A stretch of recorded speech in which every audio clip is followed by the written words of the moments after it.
Hi everyone, welcome to the channel. I hope कि आप सभी अच्छे होंगे और आप लोगों की प्रिपरेशन भी अच्छी चल रही होगी। आप लोगों का शेड्यूल वगैरह भी बन गए होंगे, जैसे कि मैंने बना लिया है कि मैं इतने घंटे कैसे पढ़ लेती हूँ, कैसे एक्टिव रहती हूँ। बस इसी बारे में मैं बात करूँगी। एस्पिरेंट्स होते हैं, उनकी प्रॉब्लम होती है कि भाई नींद आ रही है। जैसे अब गर्मियों का टाइम चल गया है तो अब ज्यादा नींद आएगी, तो उसी टॉपिक पे मैं बात करूंगी कि जो रूल मैं फॉलो करती हूँ शायद आप फॉलो करें तो शायद आपको भी कभी नींद आएगी। तो बस जिस एग्जाम की हम तैयारी कर रहे हैं उस एग्जाम के लिए बहुत ज्यादा प्रिपेयर्ड होना बहुत जरूरी है, मेंटली, फिजिकली और बहुत सारे तरीके से। ऐसा नहीं है कि हम सिर्फ एग्जाम को लेके बैठ जाएंगे तो हमें घर वाले काम नहीं बताएंगे। घर वाले काम बताते हैं। जैसे कि मैंने आज अपना टाइम टेबल डाला था यूट्यूब पे, तो किसी ने कमेंट किया था कि ये हमसे फॉलो नहीं होगा। देख, वो आपको फॉलो करने के लिए नहीं डाला है मैंने अपना शेड्यूल बताया कि मैं किस तरीके से पढ़ती हूँ। मेरे घर वाले थोड़ा कम काम बताते हैं, इसलिए मैं उसको रूल को फॉलो कर लेती हूँ। तो बस इसी बारे में बात करूंगी कि आप क्या क्या ऐड कर सकते हैं मेरी वाली रूटीन से। जैसे मैं कुछ रूटीन फॉलो करती हूँ तो आप भी वो रूटीन फॉलो कर लेंगे तो आपको भी नींद कम आएगी। वैसे तो हमारा शरीर 7 से 8 घंटे की नींद होनी चाहिए, मैक्सिमम 6 से 7 तो होनी चाहिए। अब कंपटीशन बहुत ज्यादा हो गया तो बहुत बच्चे 24 घंटे में पढ़ लेते हैं। मैं अपनी बीती हुई बता रही हूँ कि हाँ, मैंने पढ़ा है।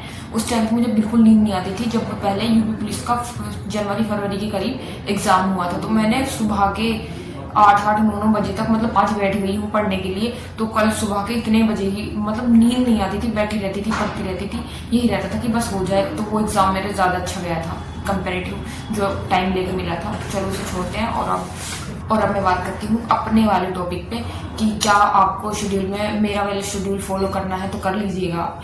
तो नींद बहुत आने लगेगी गर्मियों के टाइम पे, तो आप क्या कर सकते हैं। देखो, नींद तो लेनी बहुत जरूरी है 5 से 6 घंटे की, वरना हम एक दिन ऐसे रेगुलर पढ़ सकते हैं 10-11 घंटे लगातार, 12 घंटे लगातार। फिर अगले दिन नेक्स्ट डे वो बॉडी ही खुद नींद मांगने लग जाएगी। सुबह के टाइम उठ के पहले एक्सरसाइज, रनिंग, वार्म अप वगैरह करना चाहिए, जो आप शेड्यूल में फॉलो कर सकते हो। मतलब रोजाना 10 या 12 अपने शेड्यूल में 10 से 12 मिनट या 20 मिनट जो भी आप ऐड करना चाहें वो अपनी एक्सरसाइज के लिए रख सकते हो।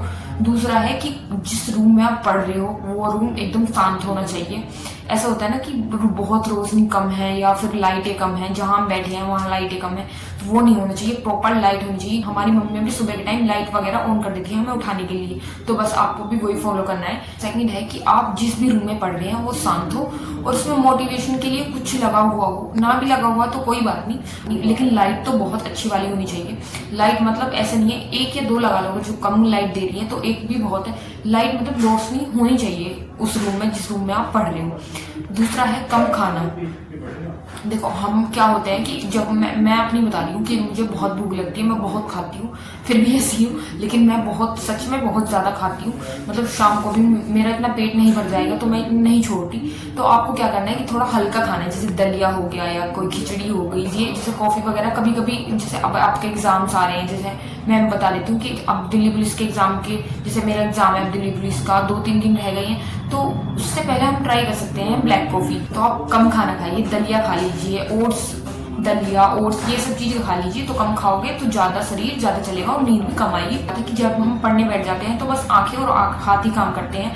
उसमें क्या होता है कि पूरी बॉडी रिलैक्स होती है। लेकिन कभी कभी कुछ लोगों को देखा होगा कि जैसे कोई चल के, मतलब वॉक वगैरह करके, मतलब पढ़ रहा है या फिर वो रिवीजन कर रहा है, तो उससे क्या होता है बॉडी थोड़ी एक्टिव हो जाती है, ब्लड सर्कुलेशन जो है वो ठीक हो जाता है। तो आप थोड़ा उठ के पढ़ लीजिए। जैसे 10 मिनट की क्लास ले ली या 1 घंटे की क्लास ले ली तो हम थोड़े उठ के चल लिए, जिसकी वजह से ब्लड सर्कुलेशन जो है वो सही हो जाएगा। तीसरा है बेड रेस्ट। देखो, कुछ लोग ना ये सोचते हैं कि बेड पे बैठ के पढ़ लूंगा या सोफे पे पढ़ लूंगा। मैं भी ऐसी सोचती थी कि बेड पे बैठ के पढ़ लूंगी, सोफे पे पढ़ लूंगी। तो मैंने अब वो चीजें हटा दी है। मैं सिर्फ एक गद्दी यूज करती हूँ, मतलब जिस चेयर पे मैं बैठती हूँ, ताकि मतलब कमर जो है ना वो दर्द ना करे, क्योंकि मेरी कमर में बहुत दर्द होता है, इसलिए मैं उसको यूज करती हूँ। चेयर पे ही पढ़ती हूँ और किसी चीज की जरूरत नहीं पड़ती। उससे क्या होता है कंफर्टेबल रहते हो और नींद भी। चौथा आता है पॉइंट, पानी। देखो, पानी जो है ना वो आप रेगुलर पियो। देखा होगा कि कभी नींद आ रही है तो पानी पी लिया, ठंडे पानी से मुंह धो लिया, तो आपको भी वही करना है। ये नहीं कि ठंडे पानी से मुंह धो लिया, थोड़ा थोड़ा पानी पीते रहना। मतलब पानी जो है ना वो पीते रहना चाहिए।